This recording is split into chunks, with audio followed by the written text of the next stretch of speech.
Florida's gubernatorial contest has so far, in terms of drama, been a snoozer. With a little over a month to go before the August 18th primary, polls show Byron Donalds lapping the field for the Republican nomination, while David Jolly holds a solid lead among Democrats.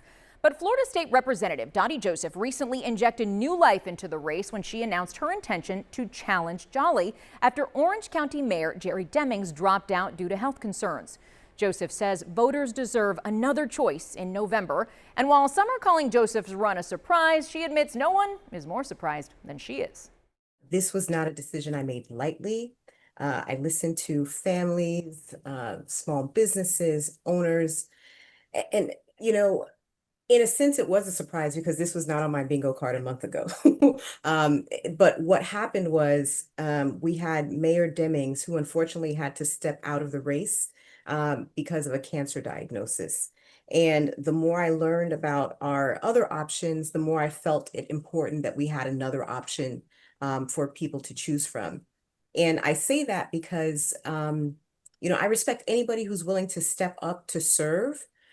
What I would add is I offer something different. I'm a battle-tested Democrat with a solid record of fighting for the issues that matter most to working families, whether you're a Democrat or not, whether we're talking about affordable housing, healthcare, quality education. These are things that have been a seminal component of all of my service in the legislature.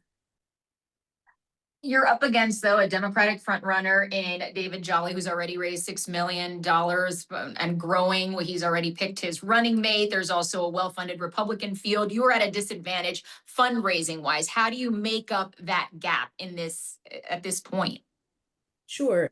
The one thing that I have learned in Florida is that it's not just money that makes the decision. It's the voters. That's the only reason the money matters, is because that's what people use to communicate. Now, if voters learn about you in other ways, that is a way for you to communicate as well. And I believe as people, even if they're getting their ballot and they're just Googling the candidates, I think they're going to find out quite a bit about me versus the other candidates and have a real option. I offer something unique. I provide legislative record of fighting for the things that we just talked about, just affordability across the board, preserving our rights, whether we're talking about voting rights and other things, fighting for the environment, and fundamentally just fighting for working families. I've spent the last 8 years in Tallahassee not just talking about these issues, but filing bills, building coalitions, and standing up for Floridians in a meaningful way. I'm also someone who understands what it's like to work hard for every opportunity. I know what it means to work with this particular legislature. And I'm somebody who's ready to show up on day one to do the job. At the end of the day, I trust voters to look at our records. Mine shows I've consistently put people first. And this is the kind of leadership that I'm offering, one that recognizes that, seniors are a blessing and not a burden, that climate change is real, that affordable healthcare is worth fighting for, not fighting against, and that immigrants are not the enemy, but they're our friends and neighbors. So having that kind of leadership, I think, is going to make the distinction in what we're seeing now in our options. So your time in the state legislature has aligned with the current governor's administration of 8 years in Tallahassee as well. How do you describe that relationship between the governor's office and the representatives and state senators? And how would you do things perhaps differently? Because I'm looking here at 18 pages worth of vetoes for a budget that you all passed. Correct. The relationship between the governor's office from when I first started in office to now has changed. It has been, I'll say this, Republicans have been in control of both houses, so both chambers in the legislature as well as the governor's mansion. Sometimes they play nice with each other, sometimes they don't. And that is demonstrated in how we interact. In terms of vetoes, I think you'll find that they're going to be disproportionately geared towards Democratic districts because of, unfortunately, some of the pettiness that we see in Tallahassee.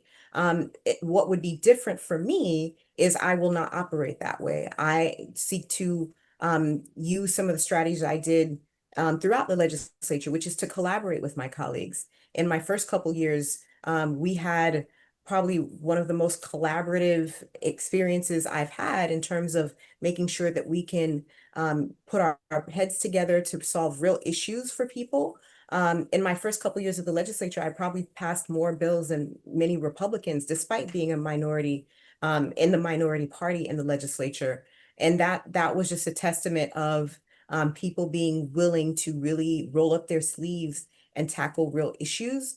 That has changed over time, and partially, possibly because of the current governor's various runs for higher office, that may have tainted the kinds of legislation that we brought forth.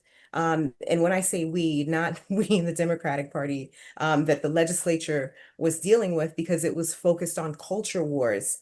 Um, People are tired of culture wars. I'm tired of them. I'm tired of culture wars at home, foreign wars abroad. I want to focus on us. And that would be the distinguishing characteristic of my governorship, is I will be laser focused on the needs of working people in Florida and focusing on our needs as opposed to the political games.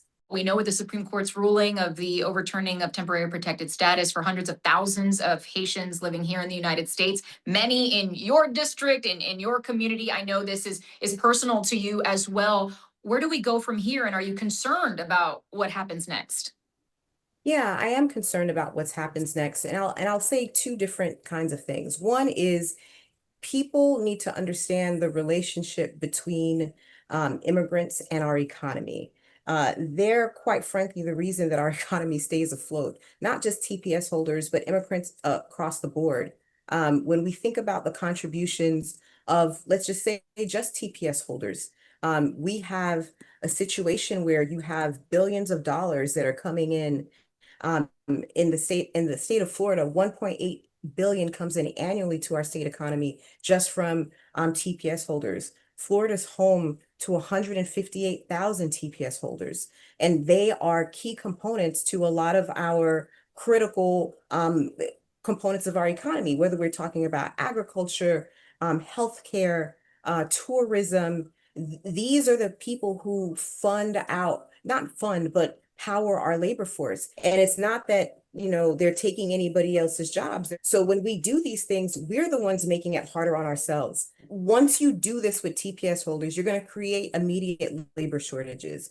The more we continue to attack immigrant communities, we're making everything more expensive for us. Whether you're talking about the monies that they pay into our taxes that help fund our healthcare system, but also the workers who are part of our healthcare system. The State Department had to walk back some visa restrictions that they did for immigrant doctors and nurses because of the ramifications. Now layer that on top of the cuts of the big, beautiful bill and Republican efforts to try to strip away Medicare and Social Security at the federal level, and you have a perfect storm for disaster, and not to mention the cuts for the Affordable Care Act to take away those subsidies. People are going to be struggling, and I have real solutions to address them.